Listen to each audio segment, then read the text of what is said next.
Hello, and welcome to Self Starters. I'm your host, Autumn Gonzalez. Today we'll be shining a light on those who took a leap of faith into entrepreneurship and began their own businesses. Whether you're working a 9-to-5 or full-time with your own business, it's tough out there to get out there on your own. We'll be speaking with our guests tonight about their mentality and what brought them into the exciting and scary world of being your own boss. We'll be joined by Ken Colbow, owner of Muskego Small Engine on the Go. Thank you for joining us. Thank you for having me. All right, so let's get into it. So I want to know a little bit about your business. So it's called On the Go. So I'm assuming that you show up wherever people are. That's right. So what was your inspiration to take the leap of faith into entrepreneurship? Basically, have independence. Nobody looking over my shoulder. No boss. I'm the boss. My own schedule. It's just great. I can spend more time with my kids and, take them to dance, take them to scouts, all that good stuff. Was there ever a time you regretted your decision? Every day. No, I don't think you mean that. No, I don't mean that. Yeah, I mean, it gets tough sometimes. It's stressful. It's not going to be perfect all the time, but you just push through and you get to the good. So what would you say is your biggest accomplishment for your business, personal or just for your business thus far? Biggest accomplishment, I guess it's just that independence is everything to me. If I want to go home, spend a little time with the kids, and go back to work, I can do that. Go home and fix something that the wife called and said is broken, I can do that.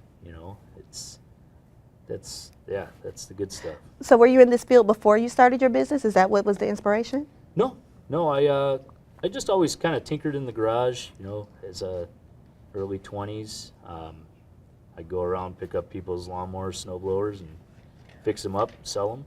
And then I moved to motorcycles and somehow came all the way back to lawnmowers and snowblowers again. So, yeah, now I made a business of it. So you're self-taught? Yes, definitely self-taught. So nobody, you never had a lesson? Nope. That's awesome. No schooling for it, nothing. That's awesome. Yep. So what would you say is the hardest part of being self-employed? Hardest part, I guess sometimes you got to work some long hours. Cold weather, obviously. Mm-hmm. Being in this business, you're outside, even though I do have a heater in my mobile garage. But yeah, you just got to deal with it. Yeah, you just got done fixing a snowblower before you got here, right? That's right. All right. Make hay while the sun shines. So. All right.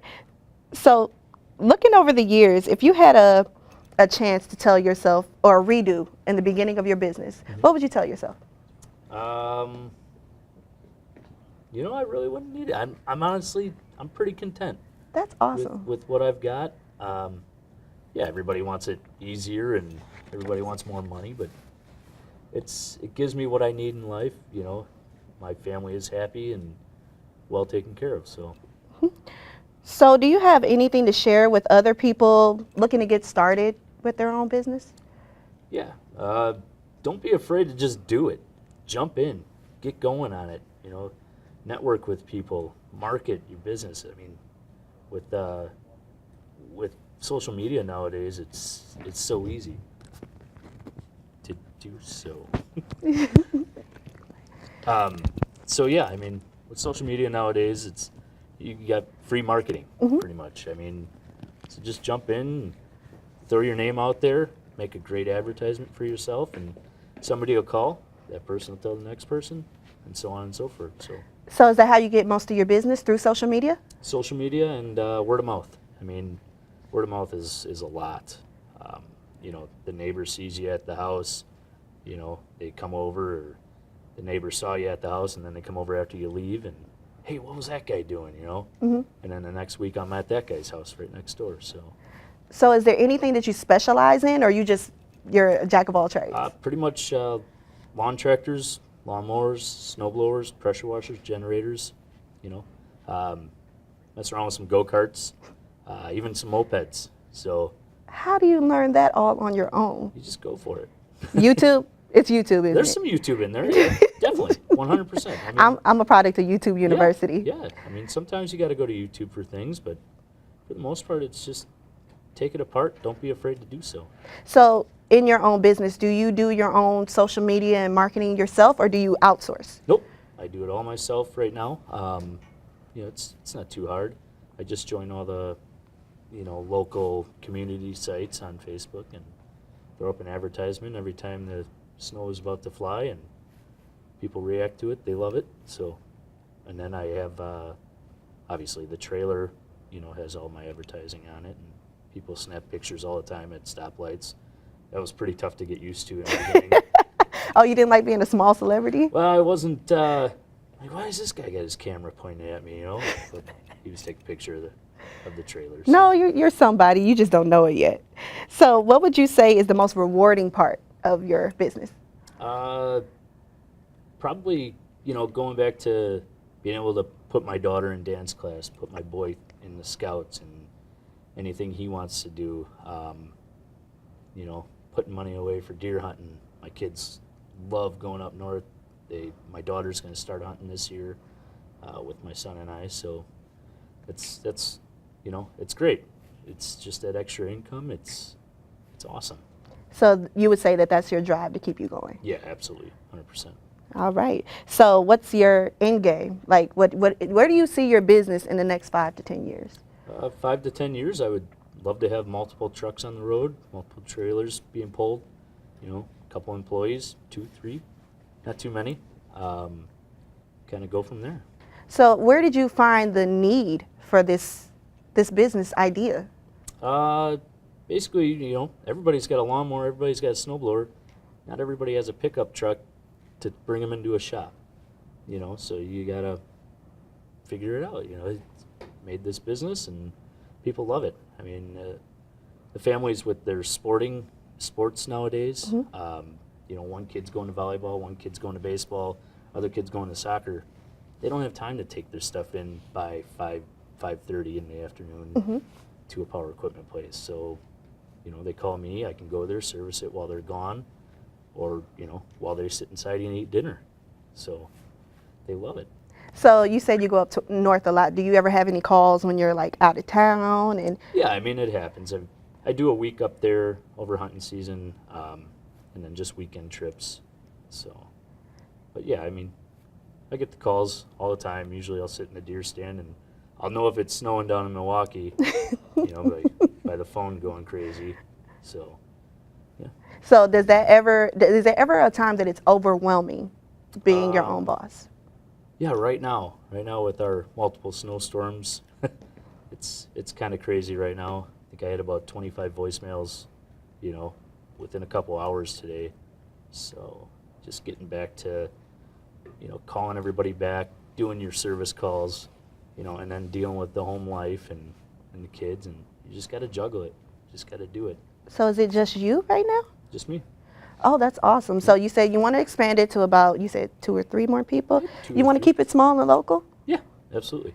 Well, what's the drive behind that? I just, I don't know. I don't want too much stress. So you want to keep it limited in your entrepreneurship? Yeah, I'm not a greedy person. So, I make just enough to get through and have a little fun on top of that, and I'm happy with that. So if you had the chance or the chance to expand, would you? You want to keep it as small as it is, or because I can see a need for more of this, especially with how much snow we've had lately, and I know the people around me, their snow blowers are going overtime. Yeah, absolutely. I really, I'm good with the You're content? 2 to 3, 2 to 3 guys, or just me for now, until my wife says, hey, I need more time with you. Because happy wife, happy life, That's right? right. Okay, so what, other than, you starting it on your own, you just saw a need and you just wanted to push forward with it, or you were just like, hey, I could tinker with this stuff and somebody will pay me for it? That's right. That's pretty much it. That's awesome. It's as simple as it is. So. That's awesome. So is there anything that you would want to share with anyone starting in entrepreneurship or going forward? Pretty much just, don't be afraid to do it. What's going to happen? You fail? Big deal. Get back on the horse and go. it's not that bad. It's not? It's not that stressful. I mean, it gets there every once in a while, but it's not like that all the time. Okay. You know? There's more good than bad, we'll put it that way. Okay, well, I can see your point. Well, thank you, Ken. I appreciate you coming and joining us today. It was a pleasure talking to you. Thank you. So we'll also be taking a quick peek into what it's like to own a barbershop, and we'll be joined by two young self-starters looking to make their own mark in the world.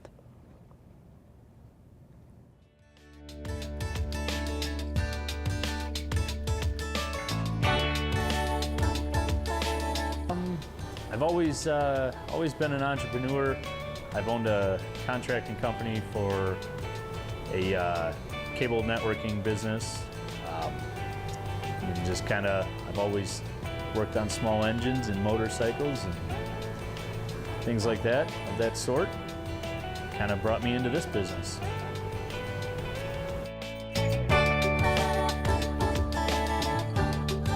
So I've been running the business about 6 years now.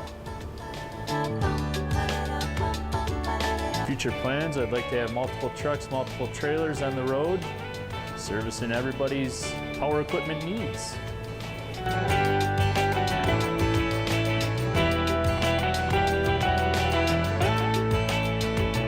Like how long of a workday? Usually 8 a.m. to 8 p.m. Wake up, get the trailer hooked up to the truck, get some breakfast, of course. Hit the first stop. We go pick up some parts, and then hit the rest of the stops throughout the day.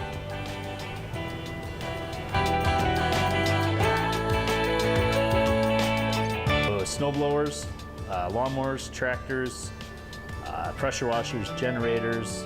I've been known to service four-wheelers in my slower time. Some go-karts, some mopeds. So, yeah, anything pretty much with a small engine.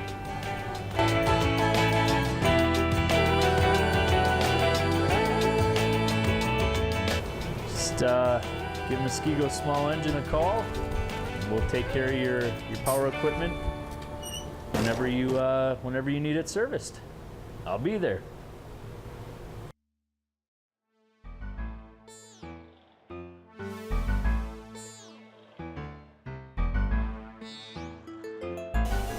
Having my own ideals, having my own way of wanting to do things, and not wanting somebody to be in control of how I work or the ideas that I have. So that's what pushed me towards getting my own place.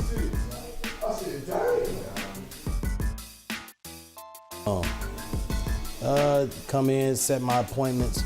I don't do a lot of walk-ins. I do mainly appointments. Come in, take care of my people. I got other endeavors that I'm involved in, other things that I do to help keep the barbershop open, just in case, you know, if this doesn't create enough revenue, I have other revenue coming in to make sure that my barbershop is always going. So a day for me can range anywhere from coming in here, cutting hair, to having to go to a property and fix a sink. But as far as my barbershop is concerned, it's all by appointment. Nothing really. I kind of like fell into it because when I was a kid. The true story is I got tired of my daddy cutting my hair. He just, man, that cat there, man, he's off or on. And, you know, he wasn't paying for no haircut because he had 4 boys. So he wasn't finna go, you know, pay for no haircuts like that. So I got a pair of clippers one day and my brother let me cut his hair and we was playing. It was all just fun and games. And long story short, that's where it came from. Me just putting a bowl on my brother's head and cutting around it and created all this to what it is now. To grow a little bit outside of the business in terms of just cutting hair, because cutting hair is based on your hands. Expanding the business in other ways, like getting into clipper repair and offering like brushes and combs and things like that. You know, expanding the business that way instead of just the idea of getting more customers, because you can only do so much with your hands. So, you know, my future is more of expanding the business into other revenues that are just as lucrative.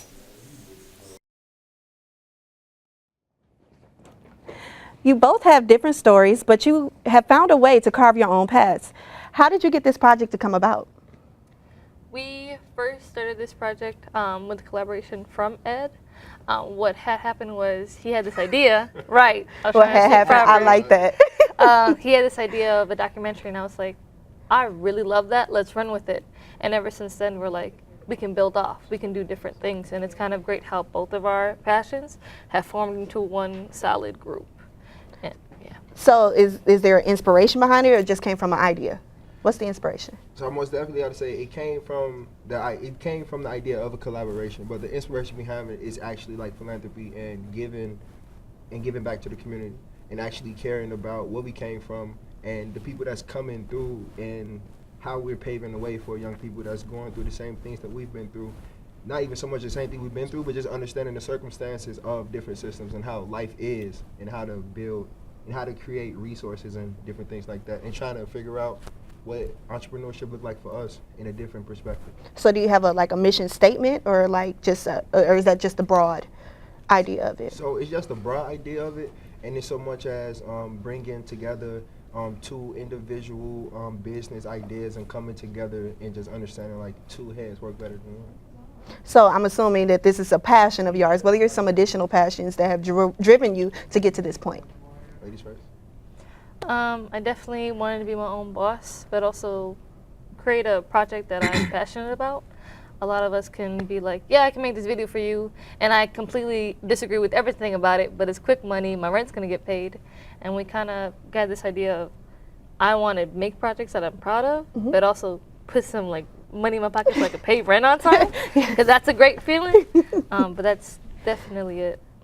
All right, and For me, it's just so much as like understanding how much influence I have as a poet. So I'm a poet. I love poetry. I've been writing my entire life. Before I even knew how to write, I was writing poetry. Like, that don't make sense, but it makes sense if you feel me.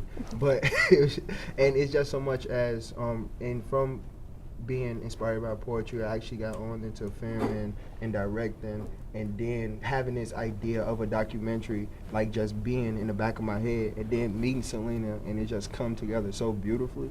It's just like, wow, okay, let's do some stuff. So how long has this been going on? This is a fairly new project, baby, that we've Project Baby. Yeah. We have like a name and everything that we finally like deciding that we kind of like. And what's that? Okay, working title here, people. Right, working title. Don't judge us. us.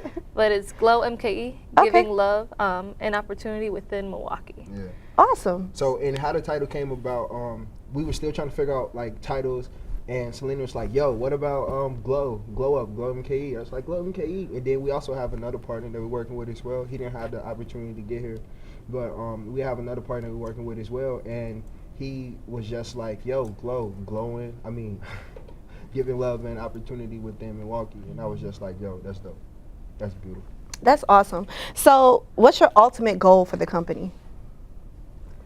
Self-explanatory in the title. Okay. But it's also just making projects that we both agree on, and like creating events and a space for people to like share their passion in a place where a lot of us never had growing up.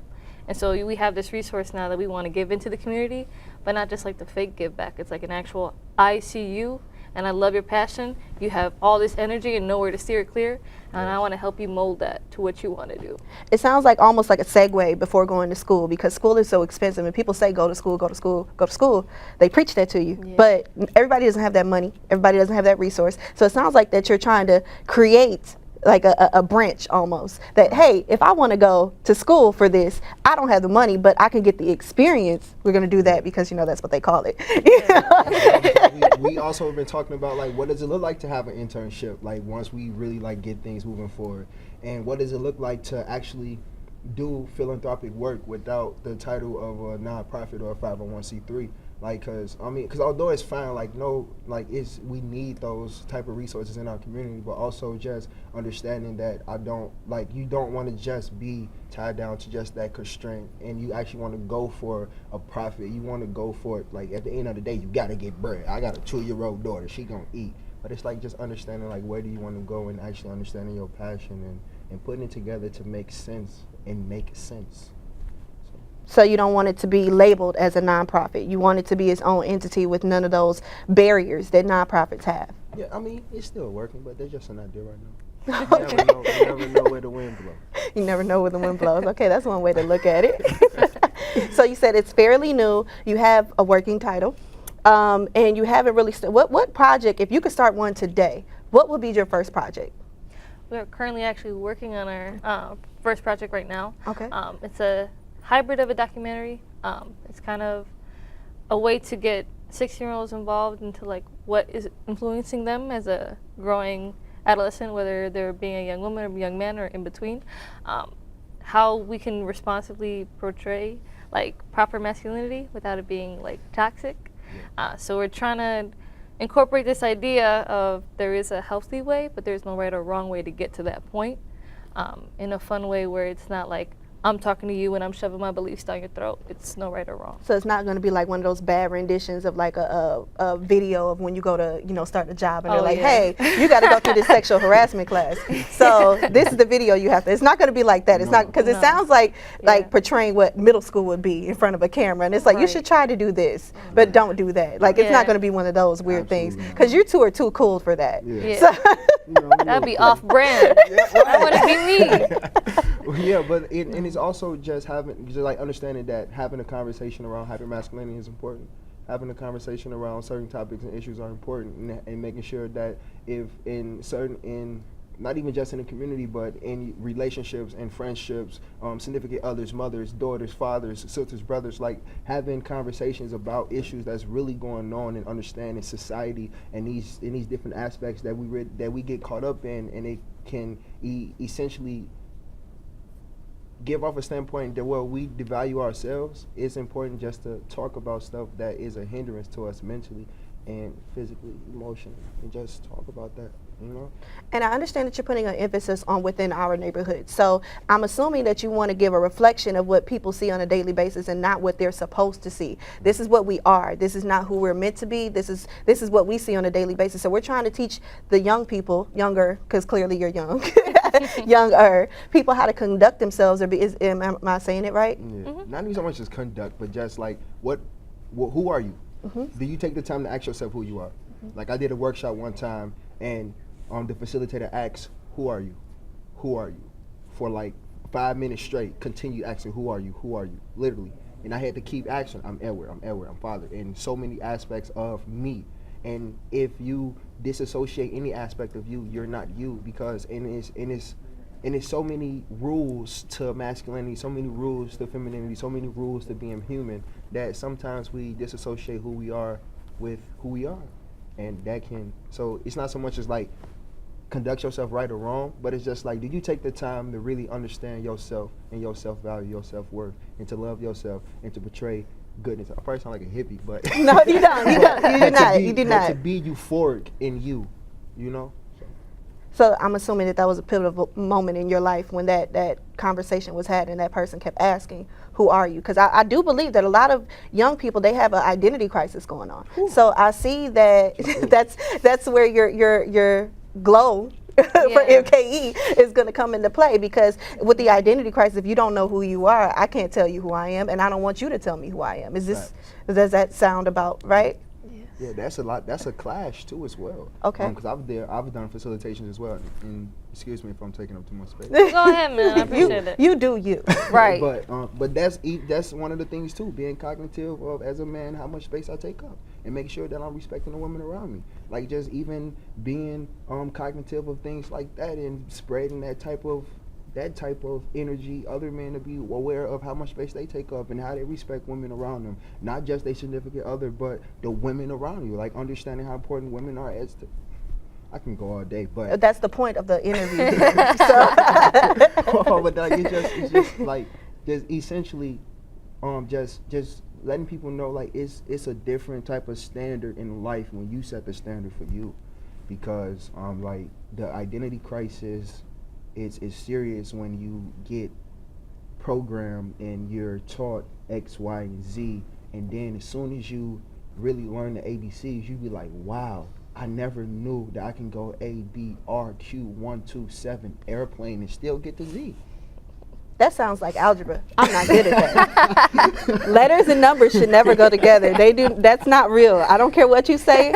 It's not real to me. Sorry. Oh, so it has to be. So if you could tell anybody else about like, hey, you should join our cause or our what would you say to them? Honestly, if you just want to make the world a better place and you want to start in your community, you should always branch out to us. Branch out to other nonprofits too that you would never normally approach. Like myself, I'm Mexican. I've never really thought like BSU, I thought you had to be like African American to be in that group, and you don't have to. It's just like you care about what their problems and you want to help in any way or form. And we should be doing that for everybody. Right. Like every single color should be going for every other color and be like, you are this, you are this, you are this. But we should be like, I respect that you are this, but I still don't like you because you don't like Cheetos. So this and that. All right. Well, thank you too for your time. I graciously appreciate it. Thank you. Thank you all for joining us here today at Self Starters. Have a good night. I'm Autumn Gonzalez.